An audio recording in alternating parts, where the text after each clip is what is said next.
Olá, boa noite a todos e todas e quem nos prestigia assistindo aqui o vídeo no canal do IFE. Damos continuidade à apresentação pública dos seminários preparados pelos alunos da disciplina de pesquisa e ensino de física do curso de licenciatura, que desenvolveram uma proposta, um projeto para ser aplicado, talvez desenvolvido por professores nas escolas, a partir de mapeamento das necessidades que eles encontraram lá em entrevista com os professores.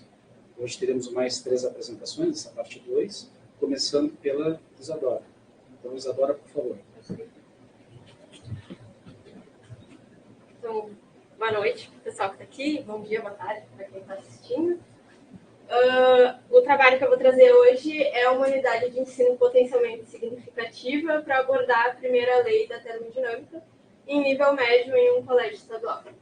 Então, o contexto desse trabalho, ele vem de uma atividade chamada prática na escola, de uma disciplina de final de curso na licenciatura em física.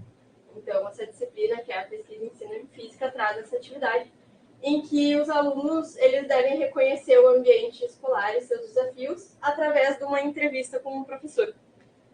Então, a gente seleciona um professor do ensino básico e faz uma entrevista com ele a fim de contribuir para esse ensino com esse professor, diminuindo a fronteira entre a escola e o que é produzido na universidade, né? Então, o colégio que foi escolhido para trazer essa proposta é um colégio estadual em uma região central de Porto Alegre, com alunos vindos de diversas regiões da cidade. Então, os alunos, eles normalmente eles trabalham, têm estágio perto do colégio, por ser um colégio em uma região central, e eles moram em várias regiões da cidade, mas como eles têm estágio ali perto, eles acabam estudando nesse colégio. Esse colégio, ele possui um laboratório de ciências, mas que tem recursos limitados para a disciplina de física. Então, normalmente, ele não é utilizado nem para a disciplina de física, nem para a disciplina de biologia. Ele acaba sendo reservado apenas para a disciplina de química. E ele também possui vários recursos tecnológicos, como sala de informática. Ele tem a disponibilidade dos Chromebooks também em números para atender uma turma inteira. Então, essa parte de recursos tecnológicos também, como internet, está bem acessível para os alunos. Tá?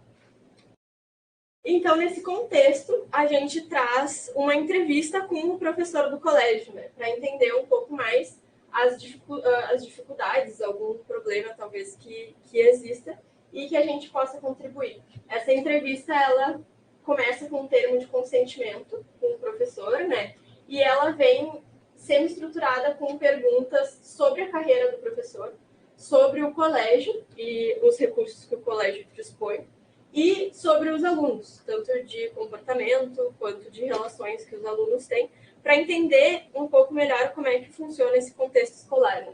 Então, eu trouxe aqui algumas falas do professor para a gente poder contextualizar um pouco melhor como é que funciona essa escola.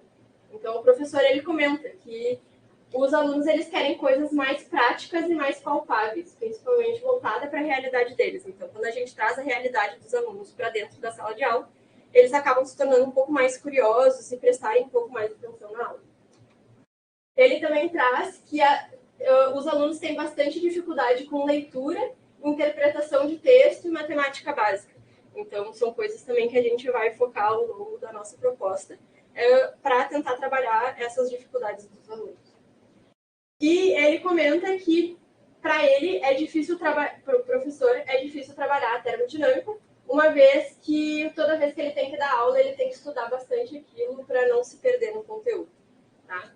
E, por isso, e também comentando, dentro da entrevista é comentado que o professor prefere que as aulas sejam feitas completas em horário de aula e que não sejam levados trabalhos para casa, principalmente porque a maioria dos alunos não tem disponibilidade com internet ou com recursos tecnológicos em casa e que pode acabar dificultando a parte de fazer trabalhos em casa. Então, ele prefere com que as propostas sejam feitas em horário de sala de aula. Então, ele comenta que no período de aula ele acaba levando o computador para a sala de aula para os alunos fazerem os trabalhos por ali.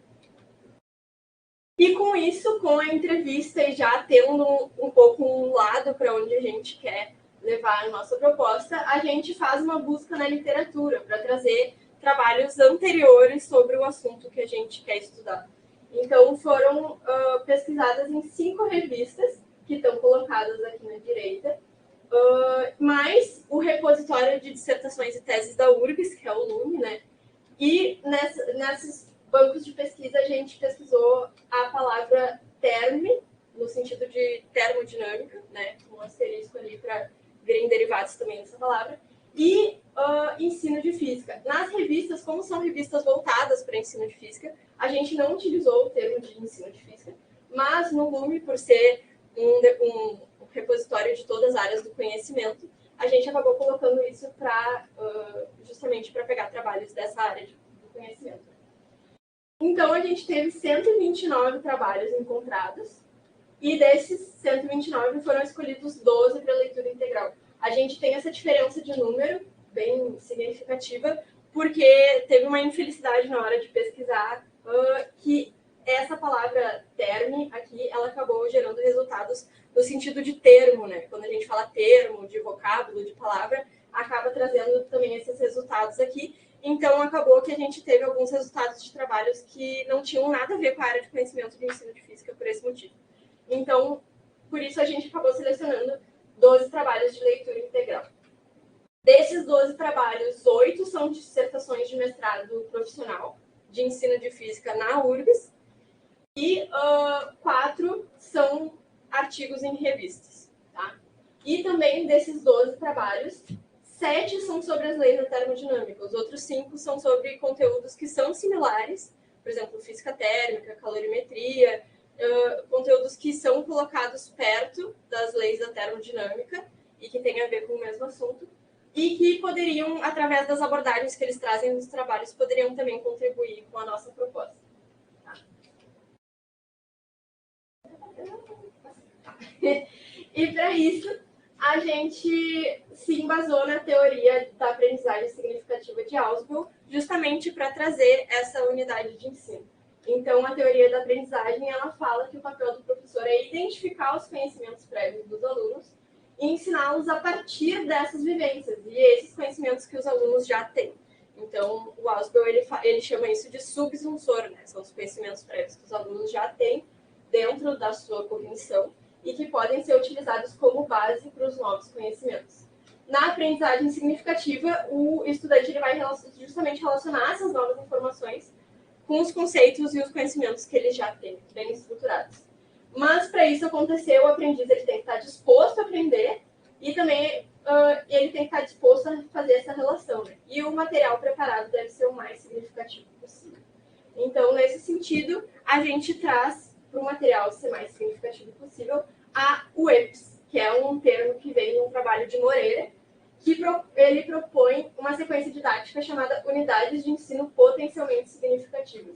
Nos utilizando desses conhecimentos prévios já bem estabelecidos numa unidade de ensino, a gente consegue chegar naquele ponto que o professor comenta, que é justamente trazer assuntos que são da realidade dos alunos, que eles normalmente se propõem a estar mais ativos na aula e estarem mais curiosos a aprender. Né?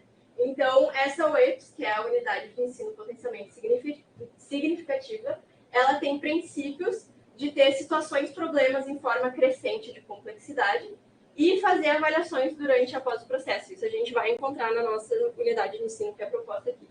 E a exteriorização do conhecimento prévio do aluno, terminando com a reconciliação integrativa. Então, o aluno ele tem que colocar para fora, né, esse conhecimento prévio que ele tem, justamente para o professor conseguir identificar. Nesse sentido, a gente traz um cronograma de 5 semanas. As aulas são propostas, como a gente viu também na entrevista, as aulas são de 2 aulas por semana. Então, a gente não se restringiu se os períodos são conjuntos ou se eles são separados. Por isso que o cronograma está em semanas, levando em consideração 2 horas aula por semana. E em que a gente tem os conteúdos que levam à primeira lei da termodinâmica, vou chegar nisso, e as estratégias de ensino para cada semana. Então, na primeira semana, a gente tem o conteúdo de fonte quente e fonte fria, trazendo situações, problemas e uma reconciliação integradora. Eu vou entrar nisso um pouquinho mais adiante no próximo slide. Só trazendo a segunda aula, ela fala sobre transferência de energia. Então, trazendo também situações, problemas que são questões conceituais em nível que vai aumentando a complexidade de acordo com as aulas e trazendo também uma simulação computacional. Então, a simulação computacional é essa do FET, chamada Formas de Energia e Transformações, em que os alunos podem ter acesso e podem explorar para também responder e solucionar essas situações problemas. Na terceira aula, a gente entra com o conceito de calor, fazendo relação com energia interna, trazendo também situações, problemas e uma explanação dialogada. Então, a intenção é que o professor esteja sempre conversando com os alunos, vendo a reação dos alunos e entendendo a compreensão dos alunos sobre o assunto. Né? Por último, penúltimo, na quarta semana, a gente volta com o conceito de calor, mas dessa vez relacionando ele com o trabalho, para daí sim a gente chegar, no final dessa semana, à primeira lei da termodinâmica, que é justamente essa relação entre calor, trabalho e energia interna. Então, ao final dessa semana que a gente, de fato, introduz e discute o conceito da primeira lei da termodinâmica. Sempre com situações, problemas, dessa vez, como já no final da unidade de ensino, mais complexos do que os do início. E, no final, como Moreira propõe, na semana final a gente tem uma avaliação final de revisão de questões, revisão para uma avaliação final e questões conceituais, tá? Que é o que é sugerido para a avaliação final. Nesse sentido, eu trouxe só como um exemplo também, porque o tempo aqui é escasso, eu trouxe um exemplo da semana 1. Claro que no trabalho escrito estão todas as semanas bem descritas, mas eu trouxe como exemplo só aqui a semana 1 para a gente entender como é que funciona essas situações de problemas, que é o conteúdo de fonte quente e fonte fria. Então, o professor pode trazer tanto no quadro, como em slides, como de forma dialogada, as situações problemas. No sentido, temos a tendência a categorizar objetos e situações a partir da sua temperatura de como frio e quente. Então, ele traz duas situações. Nesse sentido, como poderíamos categorizar um ônibus sem ar-condicionado, de temperatura interna 40 graus Celsius, e temperatura externa do ambiente em um dia de 35 graus Celsius? A ideia é que seja uma pergunta aberta, que os alunos consigam fazer uma linha de raciocínio. E outra pergunta também, nesse mesmo sentido, seria como categorizar um dia que está medido 5 graus Celsius na rua, no inverno, o interior dessa casa medindo 15 graus Celsius. Então, são situações que os alunos têm um conhecimento já, né, dentro do seu contexto, do seu dia a dia. Os materiais e recursos que são necessários para essa aula são 2 horas de aula, lembrando que a gente considerou isso para fazer uma semana de aula. Os recursos de uso comum, como canetas, quadro, etc. E, se o professor desejar, também utilizar o computador e o projetor com a possibilidade de ilustração. Então, se ele sentia a necessidade nos alunos de fazer a possibilidade de ilustração. E uma sugestão de avaliação é principalmente a participação e engajamento dos alunos, né, que é muito importante para que a aprendizagem significativa aconteça. Mas, se o professor quiser algo concreto, algum produto, ele pode também escolher pela entrega escrita das soluções. Então, essas situações, problemas podem ser entregues escritos pelos alunos. Uma sugestão também de questão conceitual para a avaliação final seria, pensando em analisar as temperaturas de 2 corpos em um sistema, podemos ter mais de uma fonte quente? Então, trazendo esses conceitos da física que foram estudados durante essa semana. Então, só para ilustrar. No sentido de recursos, essa unidade de ensino, ela utiliza materiais que já estão disponíveis, e isso foi muito importante na parte da entrevista do professor, que relatou uma falta de tempo para a preparação das aulas. Então, a utilização de materiais, eles já estão disponíveis no colégio, e um aproveitamento grande do contexto dos estudantes, que a gente vê durante toda a semana das aulas. Base nos seus conhecimentos prévios e nas vivências que os estudantes têm, e uma utilização do tempo fora de sala de aula, tanto dos alunos quanto do professor, para montar a aula. Então, foi uma das bases principais que a gente utilizou para essa unidade de ensino, foi realmente a otimização do tempo em sala de aula. Tá? E era isso que eu tinha para apresentar hoje. Obrigada. Obrigado, Isa. Perguntas?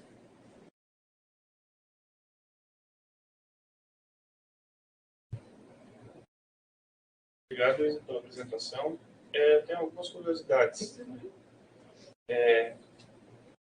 A primeira delas é o destaque ali, né, de que os alunos eles queriam coisas mais palpáveis. E aí a tua proposta é de abordar essas situações problema a partir do contexto deles. Né? Tu pensou em alguma forma de repente, mapear essas situações problema possíveis? A intenção é que ao longo, pelas situações problema, tá entrando num nível de complexidade um pouco maior. Ao longo dessas situações problema, o professor vai conseguindo reconhecer.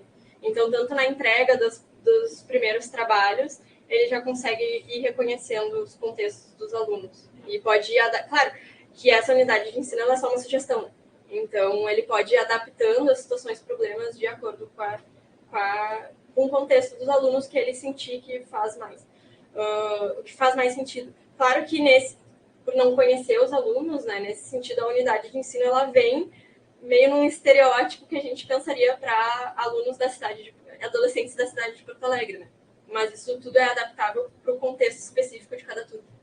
Exatamente por isso que eu perguntei, né? E também por trazer a teoria da aprendizagem significativa, né? Tem essa tendência necessária de abordar coisas próximas dos alunos no mesmo espírito do mapeamento de sucessores, né? Daí, a partir deles, tu ensinar de acordo. E aí, outra questão de curiosidade, né? Que tu falou, fez uma busca grande, tu selecionou um bom número de trabalhos, né? E um volume maior de dissertações do MMPF, são trabalhos extensos, né, bem fundamentados, e ele comentou que o caso do teu professor, ele relatou a dificuldade com o tema de calor. Interessante que tem uma centralidade que colocou na tua unidade para isso. Mas a respeito do que tu leu, assim, eu não sei até que ponto isso tu colocou no teu projeto, sobre a discussão sobre calor, sobre o conceito de calor que é apresentado nessa literatura que tu consultou. Pois então. O que tu viu disso? Tu entende que pode auxiliar o professor nessas dificuldades que ele disse que tem? Das dissertações de mestrado, tem muito pouca coisa discutida. Eu achei uma discussão um pouco, não rasa, assim, mas um pouco pronta, sabe? Já traziam soluções prontas. Mas, em compensação, teve um artigo de uma revista que falava justamente sobre concepções alternativas no conceito de calor para alunos do ensino médio. Então, eu acabei pegando um pouco também dessas ideias para colocar no trabalho. Então, no sentido de não ver calor como um fluido, etc. Outras concepções alternativas que a gente vê. Então, mas que não era num sentido prático de colocar na escola, era um artigo de revista mais de reflexão, assim, sabe? É importante, isso está bem referenciado no teu trabalho, provavelmente. E é um ponto bem importante, porque quando a gente olha para a literatura, e literatura num escopo maior, é relatada essa frequente concepção alternativa do calor como calórico. Né? Provavelmente é uma coisa compartilhada entre muitos professores. Uma questão de formação ou de qualquer outro tipo de origem. Então, trazer essa proposta, deixar bem indicado, onde tu consultou, que se trata de uma literatura qualificada, que te apresenta uma abordagem interessante, para o professor interessado que está vendo agora que vai ler o teu trabalho, e também, né, para o professor ou professora que participou da tua entrevista, para ele se localizar e aí, né, se situar melhor a respeito do termo. Né? Mas é isso, tá muito bom. Obrigado, Isa. Só complementando um aspecto que o Felipe falou. Eu acho que a fala do professor não é tanto que ele tem, pode ser o caso, mas que ele tenha dificuldade no entendimento da concepção. mas é como, na própria linguagem, como está nos livros textos, a gente se refere assim, qual foi a perda de calor, quanto calor ganhou, quanto calor foi absorvido. Então, na nossa linguagem, né, que, diga de passagem, ela é muito presente, exatamente assim que pessoas que não têm a concepção do calórico, como é o caso da engenharia, falam, então, por questões históricas isso se mantém. Então, ela se mantém no vocabulário. E aí, quando está chegando alguém que está aprendendo agora o conteúdo, como é que essa pessoa ela consegue formar a concepção de calor sem ser o calórico, que não é uma propriedade dos corpos, mas ao mesmo tempo que qualquer coisa que a gente está falando ganhou calor, tirou calor, cedeu calor, absorveu calor. Então, esse é um dos desafios que o professor tem que estar atento, talvez não porque ele não entenda, mas porque pode levar outros a uma conclusão equivocada, uma concepção alternativa ao se expressar. Por isso tem muito cuidado, né? Um exemplo, outro tipo, que a gente vira chato e tal, é quando vai falar, tu pesa quantos quilos? Que aí já começa mal porque é quilograma, mas na verdade não é quilograma, porque peso não é medido em unidade de massa, e assim vai. Então a gente só é um cuidado com a linguagem. Mas é isso, acho que o Felipe já apresentou várias coisas, nós temos, né, outras apresentações por aí. Muito obrigado, Isa, mais uma vez, agradecer a colega. Felipe, coloca a pausa aí para a gente trocar.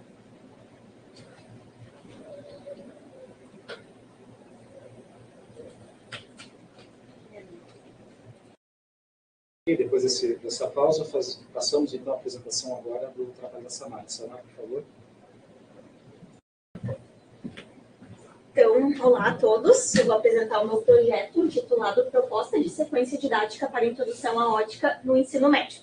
O meu trabalho ele está dividido em contexto, vou falar um pouquinho sobre o contexto desse trabalho, da disciplina, a caracterização institucional da escola escolhida, caracterização docente da professora que eu entrevistei, aí depois eu vou falar um pouquinho sobre como que foi a entrevista, qual que foi o meu problema de pesquisa, como que foi realizada essa pesquisa, o referencial teórico que eu escolhi, a sequência didática proposta e, por fim, os materiais e recursos necessários para essa sequência didática.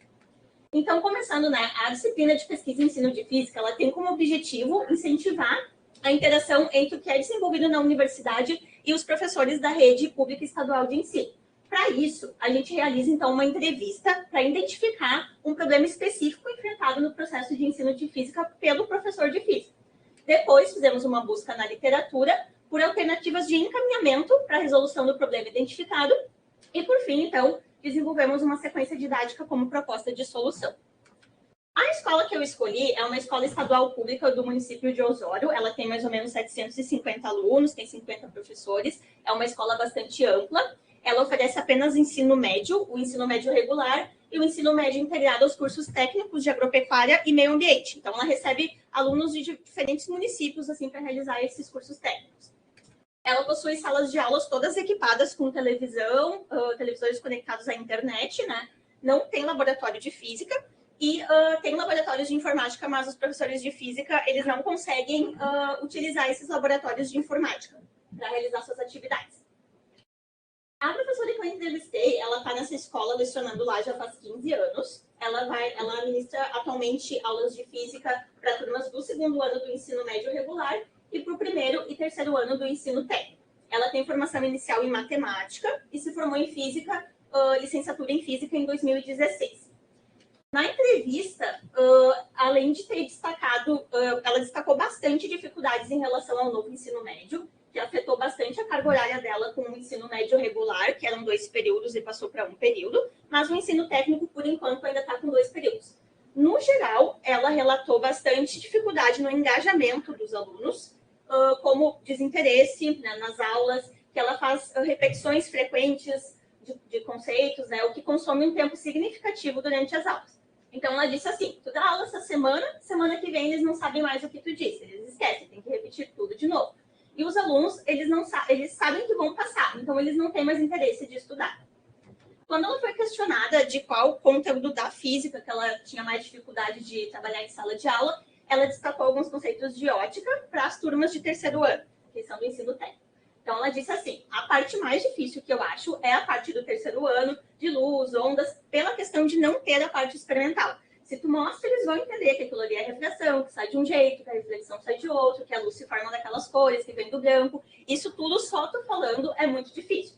mas se eu tivesse mais condições, mais experimentos, eles conseguiriam perceber melhor.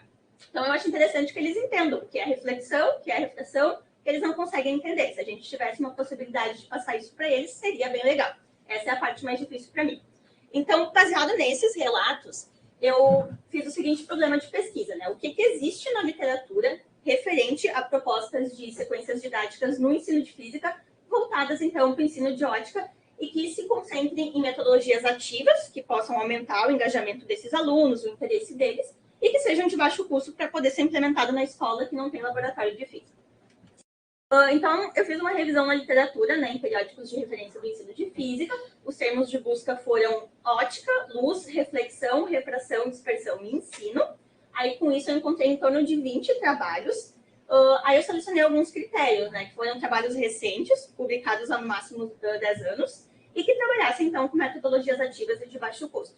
No fim, eu selecionei 4 artigos para analisar em detalhe, que foi o refração luminosa em recipientes preenchidos parcialmente com água, análise de problemas e proposta experimental, o gamificação como estratégia de aprendizagem ativa no ensino de física, e o luz à primeira vista, um programa de atividades para o ensino de ótica a partir de cores, que são 3 artigos da Revista Brasileira de Ensino de Física, e o artigo Experimentos Práticos e Didáticos de Baixo Custo para o Ensino de Ótica, Reflexão, Refração e Espelhos Planos, da revista Conjecturas. Aí, baseado nesses estudos, eu desenvolvi, então, minha sequência didática.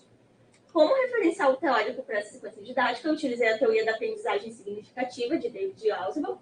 Essa teoria enfatiza, né, a importância da conexão dessas novas informações que vão ser apresentadas aos alunos com os conceitos já pré-existentes na estrutura cognitiva do aluno, né, então, são chamados de subjunsores.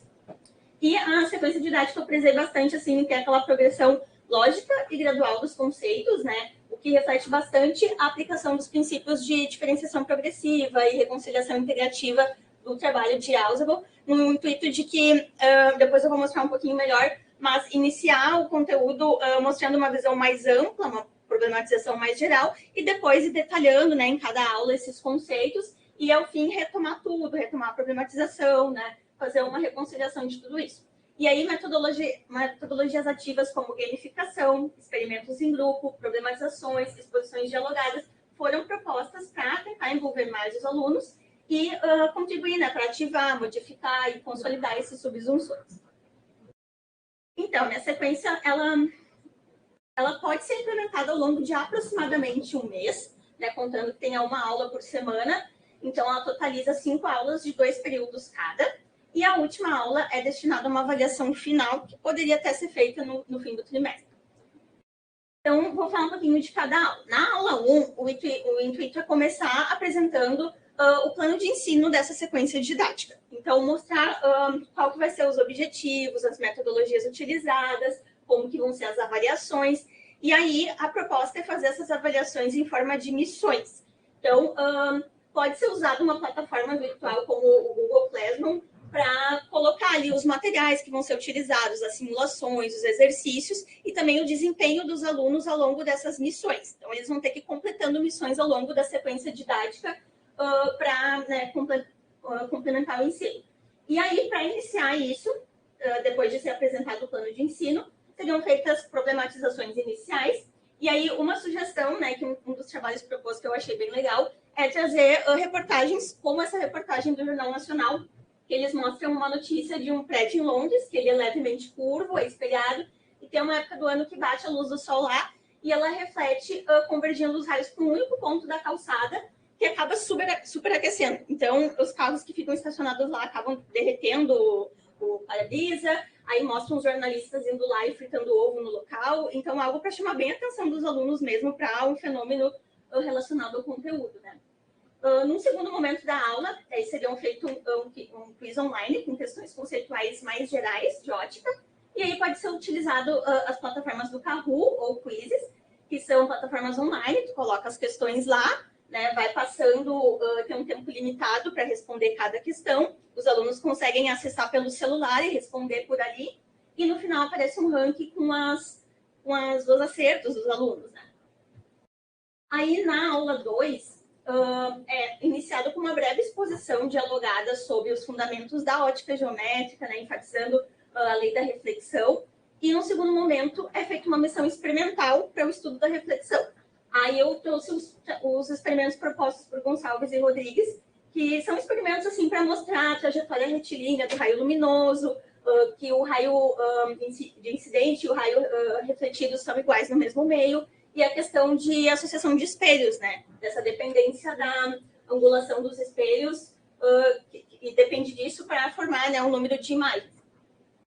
E aí, numa terceira aula, seria começado com uma simulação computacional, para então entrar em maiores detalhes ali do como que ocorre a reflexão, como que ocorre a refração, em que momentos, né, da refração que pode ocorrer a dispersão da luz. Aí mostrar tudo isso pode ser utilizado como simulador do FET, né? E é interessante utilizar porque ali tu consegue colocar todos esses fenômenos aparecendo juntos.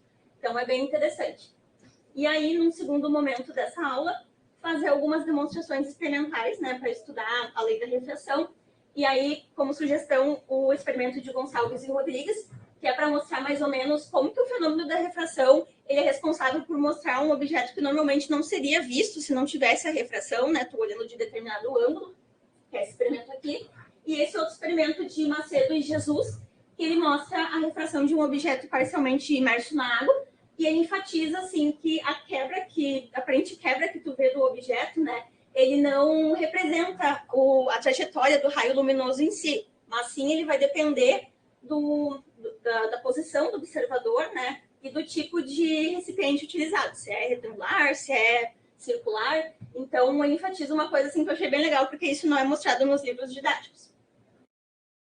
Daí, numa quarta aula, seriam feitas inicialmente, os alunos seriam divididos em equipes, e aí fazer a resolução de situações e problemas para calcular o desvio da luz ao passar por prismas ópticos. Então, exercícios matemáticos, né, em equipes.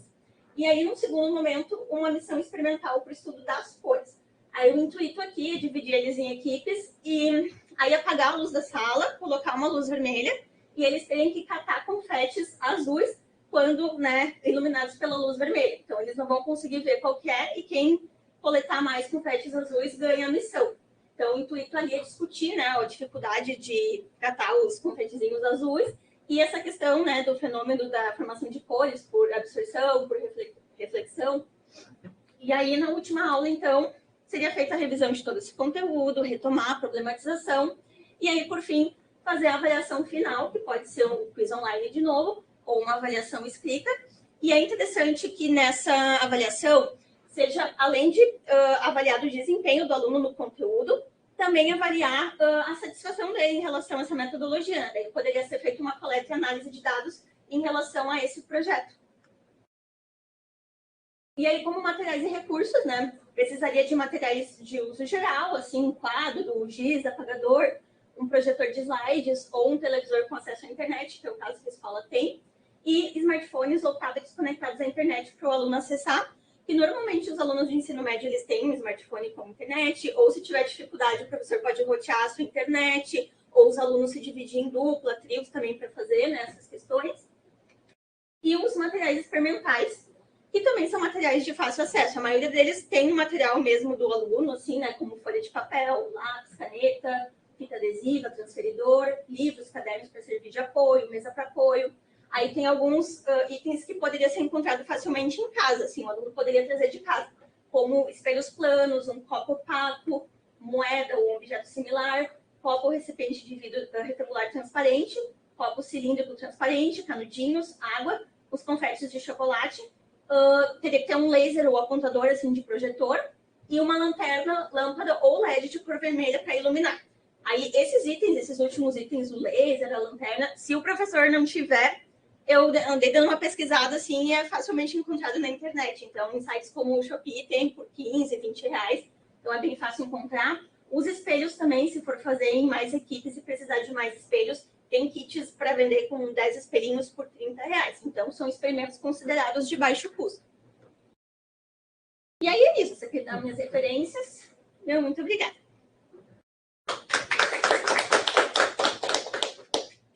Obrigado, Samara. Perguntas?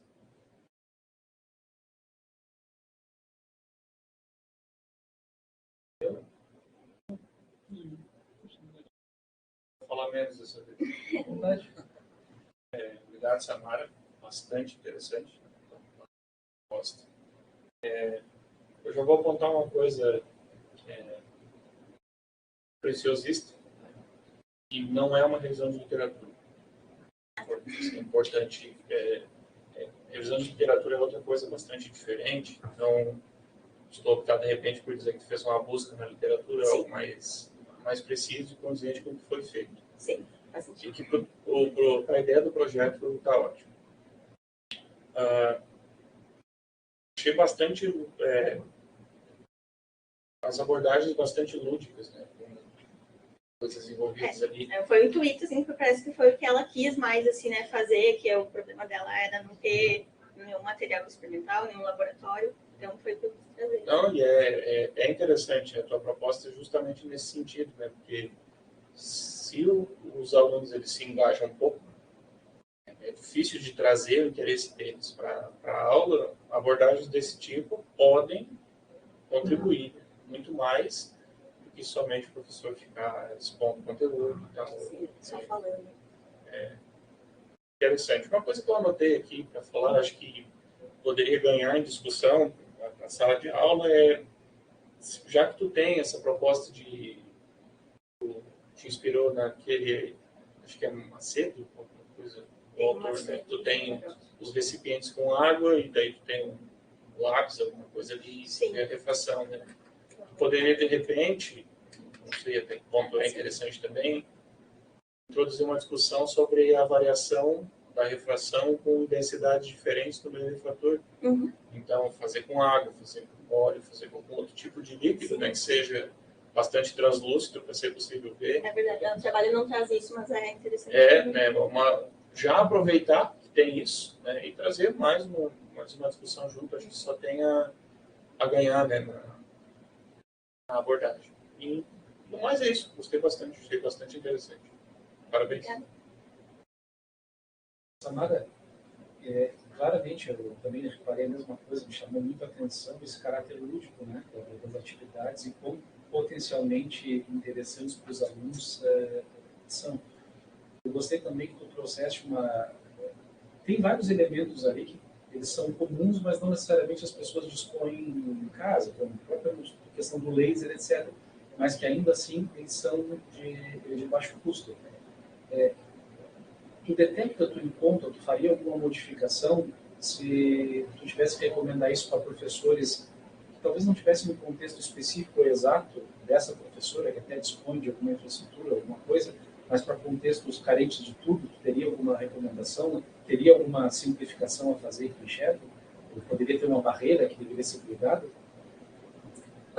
Bom, questão de acesso à internet, assim, para conectar ali com o simulador, né, e tu vê alguma alternativa, alguma coisa para fazer?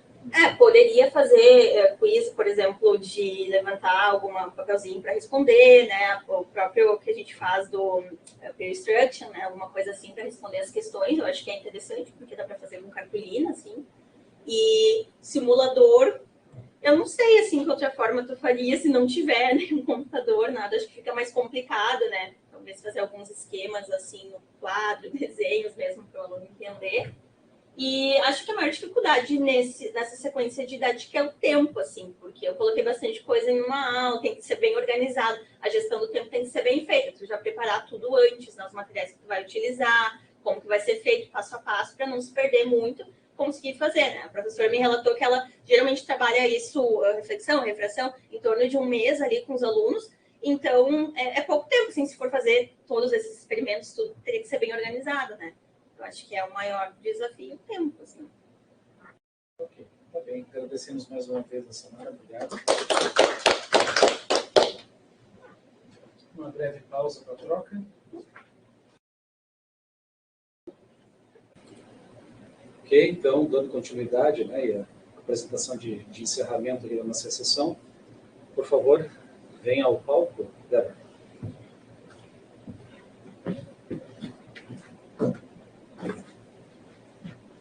Bom, então, boa noite a todos e a todas. Eu vou apresentar agora para vocês o meu trabalho intitulado Proposta de Abordagem do Conceito de Campo Elétrico no Ensino Médio. Mas antes de falar da minha proposta, eu vou falar um pouquinho sobre o contexto. Bom, a gente sabe, né, que a docência em física apresenta alguns desafios, que os estudantes possuem muitas dificuldades, e os professores, eles têm pouco ou nenhum tempo disponível para aprimorar suas aulas. Então, por mais que eles queiram usar outras abordagens didáticas, não tem tempo para ficar pesquisando essas novas abordagens.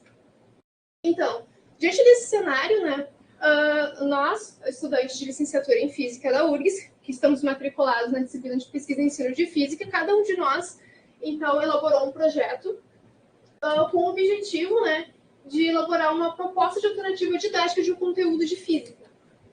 Só que esse conteúdo, né, ele foi escolhido por um professor. Então, nós fomos até uma escola, conversamos com o professor e com o diretor, eles assinaram um termo de consentimento.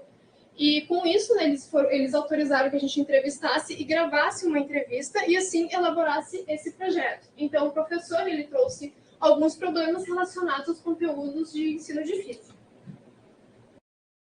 Bom, sobre o professor, né, ele tem 15 anos de experiência, atualmente ele leciona em 2 escolas particulares, então ele falou sobre uma dessas escolas que é localizada próximo ao centro de Porto Alegre. E na entrevista, quando eu perguntei para ele, né, qual o conteúdo assim, em física que que eles aparentemente têm mais dificuldade, o professor disse que é o conceito de campo, tanto gravitacional, quanto elétrico, quanto magnético. E quando eu perguntei quantos períodos são dedicados para essa aula de campo, ele deu muita ênfase ao conceito de campo elétrico, porque ele dá aula para alunos do 3º ano, principalmente. E ele falou que os 2 primeiros períodos, normalmente, ele começa com uma contextualização histórica, depois traz a teoria, e, por fim, todos os outros períodos são de exercícios. Antes eram 9 períodos para falar sobre campo, e agora, com o novo ensino médio, reduziu para 6. E quando eu perguntei também sobre laboratório, computador, sobre a disponibilidade, o professor comentou que tem laboratório, mas não tem muito equipamento, então não é muito bom usar os laboratórios.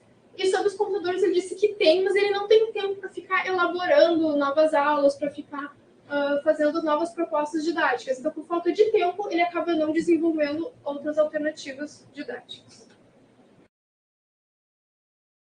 Bom, estudos anteriores. Então, né, tendo como base esse conteúdo de campo que o professor disse, então eu fui pesquisar em alguns livros, o Física Conceitual do Hilt e o Física 3 do Greff, e também pesquisei em algumas revistas, nessas 3 revistas aqui de ensino de física, e também na plataforma Google Acadêmico. E com isso eu separei um pouco mais de 20 artigos, mas o que eu fiz a leitura completa e dediquei esse trabalho foram com esses 4 artigos aqui. O meu referencial teórico, então, é baseado na teoria de aprendizagem significativa do David Osborne. Então, basicamente, o professor ele tem que ensinar tendo como base aquilo que o aluno já sabe. Então, ele introduz um novo conceito e esse novo conceito ele tem que estar relacionado com algo que já está no cognitivo do aluno. Então, nas próprias palavras de Osborne, esse novo conceito ele vai acabar sendo ancorado por esse conceito já existente no cognitivo. Esse conceito existente a gente chama de subsussor. Então, o novo conceito é ancorado no subsussor, ele é assimilado e, com isso, o aluno consegue aprender. Isso é uma aprendizagem significativa, que é diferente da aprendizagem mecânica, que é aquele em que o aluno só decora as coisas, então decora a fórmula, decora a teoria, mas não sabe bem o significado daquilo. Isso, infelizmente, acontece muito nas aulas de física. Bom, e sobre o meu cronograma? Então, como o professor disse que teria 6 aulas, eu coloquei, então, 3 aulas com 2 períodos em cada um. Na primeira aula aqui, vocês vão perceber que tem bastante coisa, mas como o professor falou que eram 9, foram para 6 e pode variar um pouco, então eu coloquei várias coisas. Deixei também livre para o professor, caso ele queira trocar a ordem, não tem problema, mas eu só trouxe algumas sugestões para que ele possa abordar em suas aulas. Então, na aula 1, eu botei aqui, sugeri para ele continuar com a contextualização histórica, depois fazer o experimento demonstrativo, depois mostrar um vídeo, trazer a abordagem teórica e, por fim, trouxe uma proposta alternativa do conceito de campo. Na aula 2 são simulações do FET, experimento demonstrativo e experimento prático dos alunos. E na aula 3 são exercícios conceituais e numéricos. Bom, agora eu vou falar um pouquinho sobre cada uma dessas aulas. Na aula 1, então, a minha sugestão é que ele permaneça com a contextualização histórica, só que também para ele trazer a contribuição do Faraday, porque o conceito, né, de campo elétrico foi o Faraday que propôs esse modelo para explicar as interações elétricas e magnéticas. Então, esse conceito das linhas de força, das linhas de campo, foi o Faraday que trouxe. Então trazer esse episódio histórico, junto com a contextualização que o professor já faz, para que com isso ele também relacione com a eletrostática que os alunos já tinham visto anteriormente. Então, normalmente começa o conteúdo com eletrostática e depois que começa com campo. Então, como o Auswell disse, usar conceitos que os alunos já aprenderam, então, retomando a eletrostática para falar de atração, repulsão, e já introduzir também as linhas de campo, falar dessa interação de campo elétrico. Aí, depois disso, minha sugestão é que ele também fale de campo magnético, que é semelhante, né, às interações das linhas de campo magnético e campo elétrico. Mas por que o campo magnético? Porque a partir disso o professor pode fazer um experimento demonstrativo que vai auxiliar para que os alunos entendam esse conceito de campo. Aqui está meio ruim de enxergar, mas no computador está um pouquinho melhor. Mas basicamente aqui, o professor vai precisar de um ímã, e aí o professor vai colocar o ímã e uma folha de ofício em cima e vai distribuir as limalhas de ferro. E nesse momento, as limalhas elas vão se alinhando aqui. E com isso, os alunos vão conseguir entender um pouquinho melhor essa ideia de campo. Aí o segundo experimento seria colocar 2 ímãs, então vai precisar de mais um. Aqui do ladinho eu coloquei os materiais que precisa para cada experimento. Aí coloca com os polos opostos para que os ímãs se atraiam e repete o experimento. E por último, colocar os ímãs com o mesmo polo um virado para o outro, para que assim consiga observar o comportamento das linhas de campo. Bom, aí em seguida, né, é sugerido que o professor, depois de falar de campo magnético, eles vão conseguir visualizar, relacionar com o campo elétrico. Só que a minha sugestão é que ele traga um vídeo, porque é mais um material para fazer o experimento de campo elétrico, para eles conseguirem visualizar o experimento, é mais complicado. Então, a minha sugestão é que eles reproduzam um vídeo que eu coloquei como sugestão do trabalho. E também, se o professor não puder ou não quiser fazer o experimento do campo magnético, também tem um vídeo de sugestão do professor ele mostrar em sala de aula. Ele não precisa reproduzir os experimentos, mas é mais interessante fazer. Aí depois, né, a minha sugestão é que o professor retome a abordagem teórica, falando de que campo é uma interação à distância, introduzir a equação e também falar de blindagem eletrostática, porque muitos alunos eles têm aquela concepção de que caiu um raio no carro, só que eu não morri porque o pneu do carro me salvou. Foi exatamente assim que eu vi esses tempos em sala de aula. Então, só trazer para os alunos que isso, na verdade, é devido à blindagem eletrostática, falar da gaiola de Faraday, para os alunos não terem mais essa concepção de que dos pneus, né? Serem de borracha que acabam auxiliando. Bom, agora eu vou falar um pouquinho para vocês sobre uma outra abordagem de ensino de campo. Essa outra abordagem eu tirei do Hilt e do Greff. E assim, essa abordagem é uma ideia geral de campo. E eu coloquei no final porque ela pode ser utilizada no início, antes do contexto histórico, pode ser utilizado no final, como o professor preferir, mas ele também pode usar para introduzir o conceito de campo gravitacional lá no primeiro ano, que os alunos também não entendem. E outra coisa que ele pode fazer também é relacionar o campo gravitacional com o campo elétrico, que eles têm algumas semelhanças, que é inclusive a abordagem que o Greff faz. Então, eu deixei aqui justamente para poder fazer essas relações. Para começar com essa abordagem, né, pode dizer que a matéria ela causa uma perturbação no seu entorno. Então, essa partezinha azul, que é essa nuvenzinha, é a perturbação que a matéria está causando. Nesse caso aqui, a Terra. E qualquer coisa que entre em contato com essa região vai estar sujeita a uma interação. E a região de influência, essa parte azul aqui, é como se fosse uma aura. Então, tem que ter muito cuidado quando falar aura, para os alunos não irem para o misticismo. Tem que ter muito cuidado com isso. Mas é mais para eles terem uma ideia, assim, de que essa região de perturbação aqui no entorno. E os corpos possuem essa aura, então, no seu entorno. E ela é uma representação de uma perturbação do espaço. Essa aura, então, é uma região de influência, como eu acabei de comentar, só que, então, essa aura é o campo. Então, quando eu falo em aura, quando eu falo em região de perturbação, eu estou falando de campo. Foi só uma analogia para os alunos conseguirem imaginar como seria esse campo. Então, os corpos com massa, eles têm interação gravitacional e, então, consequentemente, vão ter um campo gravitacional.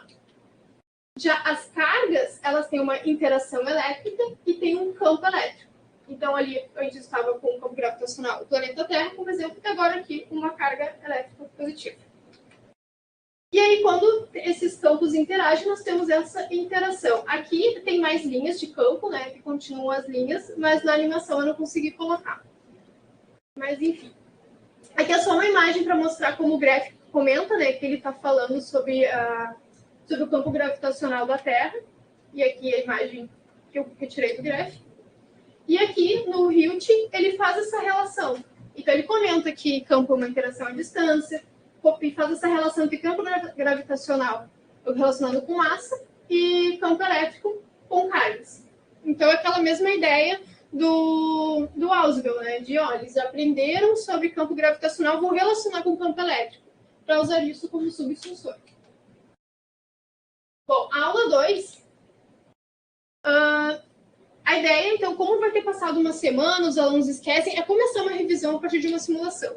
Então, abrimos a simulação do FET, e o professor pode fazer algumas perguntas. O que vocês entendem para o campo elétrico? Como se comportam as linhas de campo? Se eu colocar uma carga positiva e uma negativa, como vai ser esse comportamento?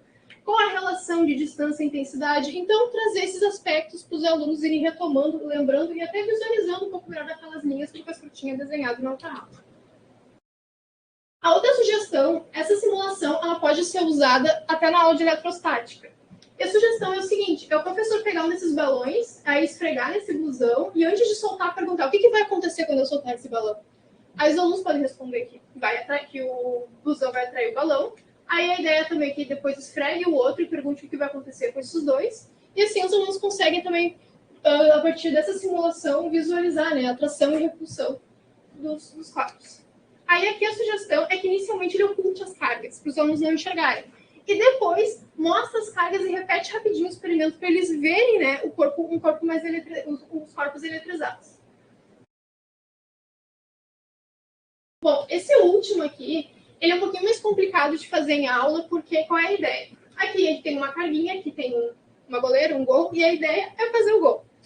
Então, o que ele pode fazer? Pode acrescentar barreiras e obstáculos, e conforme vai adicionando os prótons, os elétrons, o campo vai fazendo com que essa carga acabe influenciando, né, o campo. Então, a ideia é fazer isso para fazer o gol e colocando esses obstáculos. Mas, devido ao tempo, talvez possa colocar como uma tarefa de casa ou fazer alguma atividade em cima disso.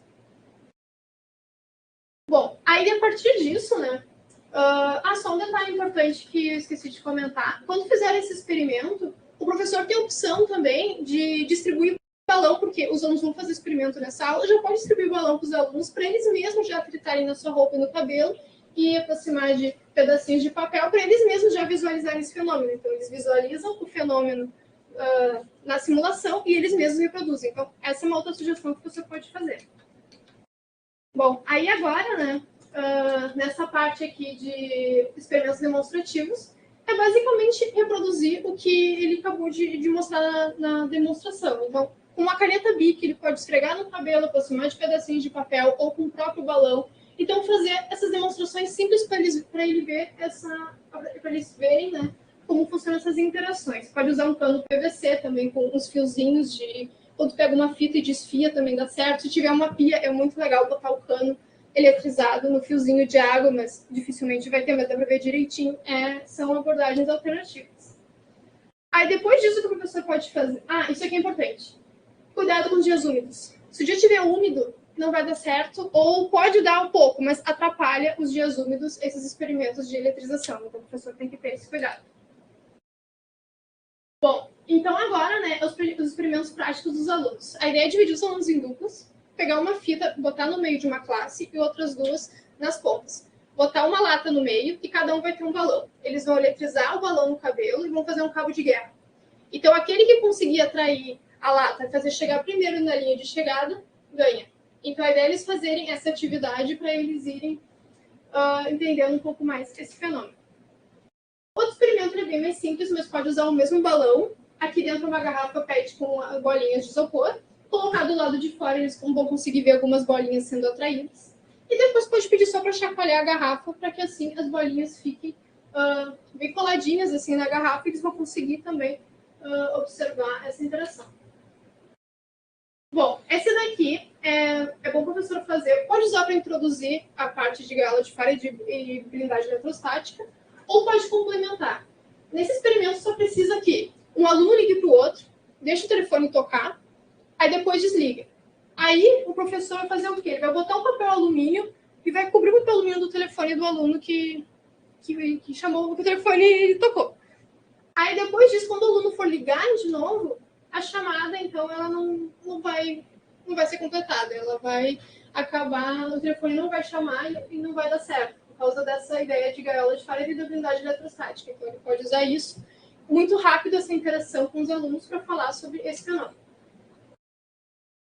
Bom, a aula 3, então, basicamente, é para o professor trazer as questões numéricas que ele diz que precisa trabalhar, e a minha sugestão é que também traga questões teóricas, que são muito importantes. Então, basicamente, trazer, né, as perguntas que ele fez em sala de aula, assim, para os alunos durante os experimentos, trazer essas perguntas. No experimento tal, por que aconteceu isso? Na simulação. Então, trazer essas questões para ver se os alunos realmente entenderam o conceito. E na avaliação, eu trago uma sugestão semelhante, de, inclusive, ele colocar até imagens, assim, se quiser inserir cálculos envolvendo as imagens, tudo bem, mas colocar imagens das simulações dos experimentos para que os alunos consigam responder conceitualmente e relacionar com o que eles aprenderam, além das questões numéricas.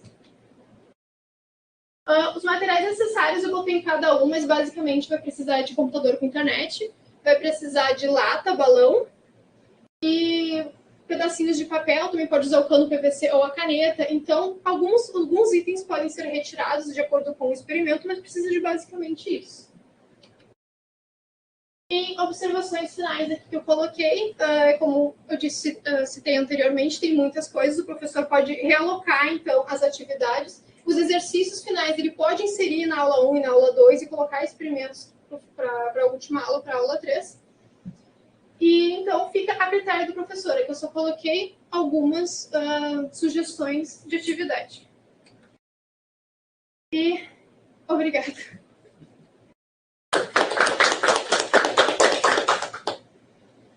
Obrigado, Débora.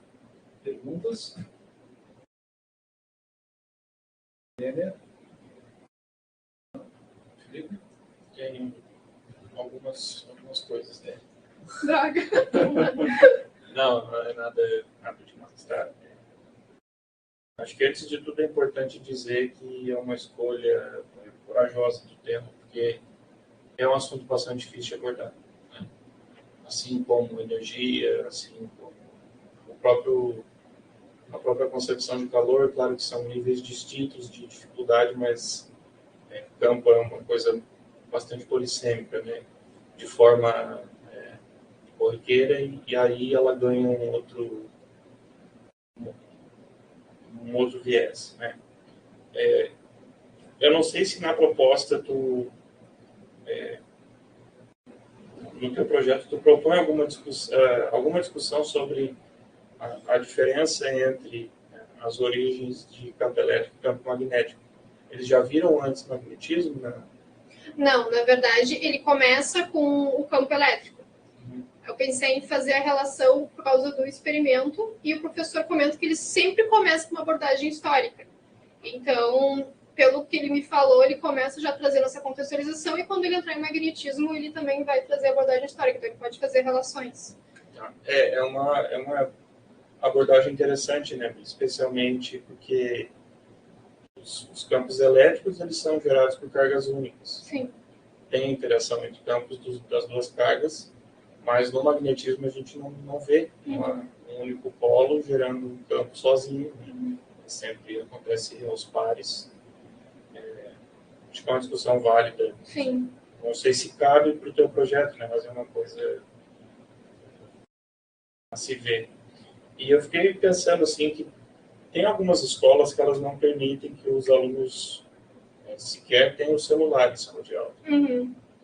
E é uma proposta interessante porque tu vê realmente a limitação a restrição ali, né, ao alcance do campo em si. E em situações assim, o que tu diria que poderia ser feito para contornar?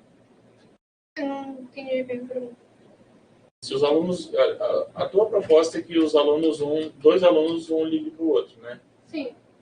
Mas se os alunos não puderem levar o celular para aula, o que o professor poderia fazer? Não, o que dá para fazer é que, assim, hoje em dia todo mundo está com telefone, então uma alternativa seria o professor ter o seu e pedir para algum outro professor um telefone emprestado para poder fazer essa atividade, porque é uma coisa só demonstrativa, então não precisa que todo mundo faça. Então, fazendo uma vez e explicando, acredito que já dê certo. Então, essa é uma alternativa. Obrigado. Obrigada. Só acrescentando um comentário aí, seria uma saída, mas em muitos lugares o que está acontecendo, a exemplo do Rio de Janeiro agora, né, é uma proibição do uso dos celulares que antes estava em sala de aula e agora até no horário do intervalo do recreio. É recente nessas modificações, mas ele tem exceções. E essas exceções são quando o celular é utilizado para ensino, quando é utilizado para sala de aula, quando é utilizado para uma atividade planejada. Então, uma coisa não é assim, não pode usar o celular e nunca pode, etc. Não pode ser usado da forma como está, à vontade de qualquer forma. Uma atividade didática dá para planejar, provavelmente, né? Claro, se for alguma escola, alguma coisa, um cenário muito particular, mas dá para, mas ainda assim pode ser uma forma de contornar. Mas eu estou contemplado nas perguntas, vou agradecer mais uma vez a Débora. Eu queria pedir desculpa por eu ficar caminhando e falando errado, eu estou bem nervosa, então fico assim. Não tem problema. Bom, Então, foi mal. eu só vou encerrar aqui então. Obrigado então a participação de todos aqui e ficar esse material à disposição, se algum professor ou alguma professora quiser entrar em contato, encontrar, né, ter algumas dicas de materiais, alguma outra necessidade ou a própria abertura, então sinta-se convidado e à vontade para nos contatar. Então, obrigado.